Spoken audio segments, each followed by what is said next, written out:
Christmas, a season wrapped in lights, joy, and warmth. A time when we tell stories of cheerful elves, flying reindeer, and a jolly man in a red suit slipping down chimneys.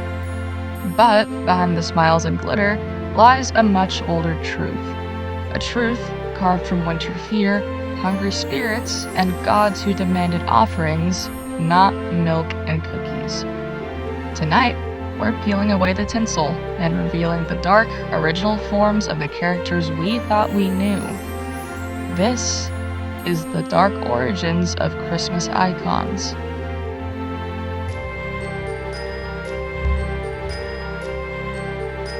Before Santa was the jolly gift giver, he was something else.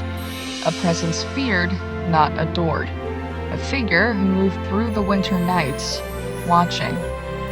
Long before the red suit, the beard, and the sleigh, there was Odin, the one-eyed god who led the wild hunt, a ghostly procession of the dead sweeping across the midnight sky.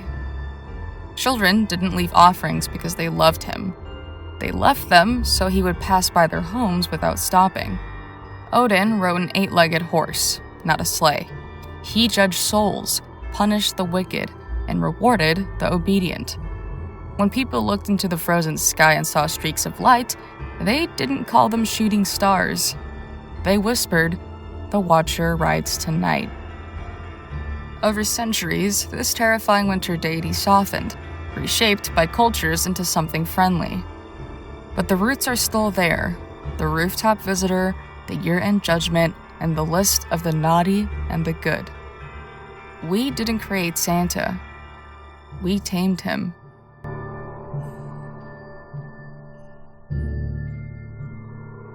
Elves today are seen as cute little helpers in colorful clothes, but the original elves were anything but comforting.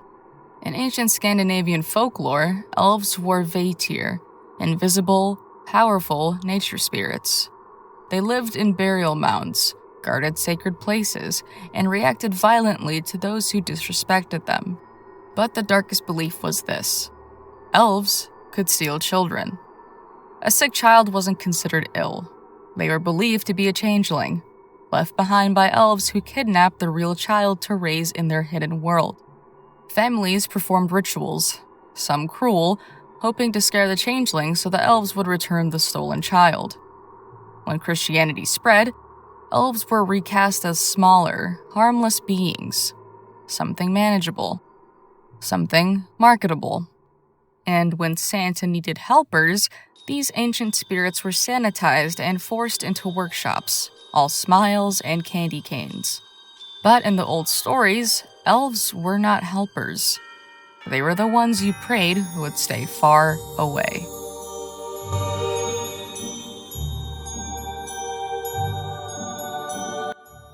Now, reindeer are the friendliest part of Christmas. Or so we're told. In the traditions of the Sami people of the Arctic North, the reindeer wasn't just an animal. It was a spirit guide and a gatekeeper between worlds. Shamans wore reindeer antlers during winter rituals, believing they could channel the animal's power. But there was also fear.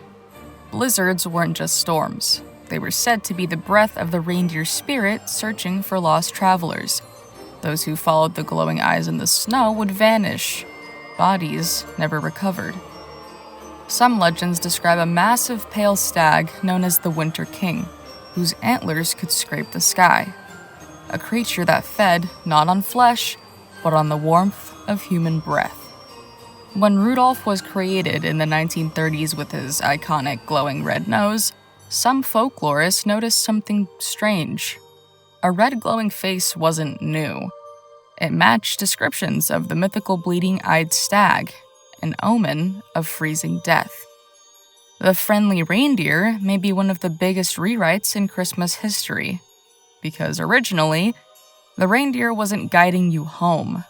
It was leading you to the other side.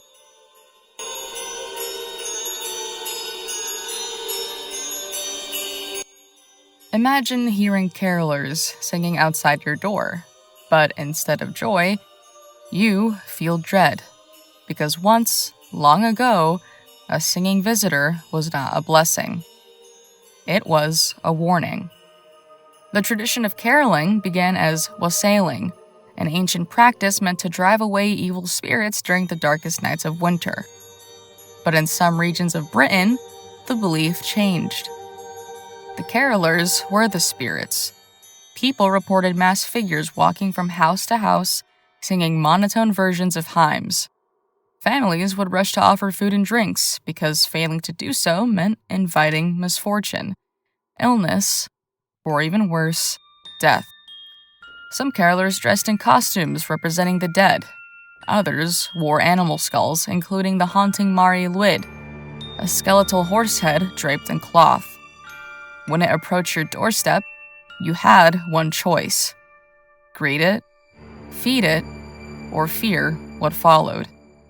Our modern image of smiling singers with lanterns and scarves hides something older, something darker, something that walked through winter nights long before Christmas. Carolers weren't spreading cheer.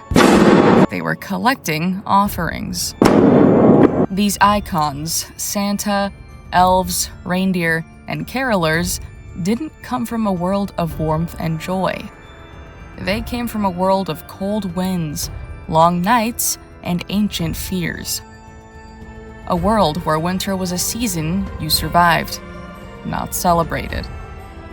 Over time, we polished these legends, softened them, wrapped them in lights and colors.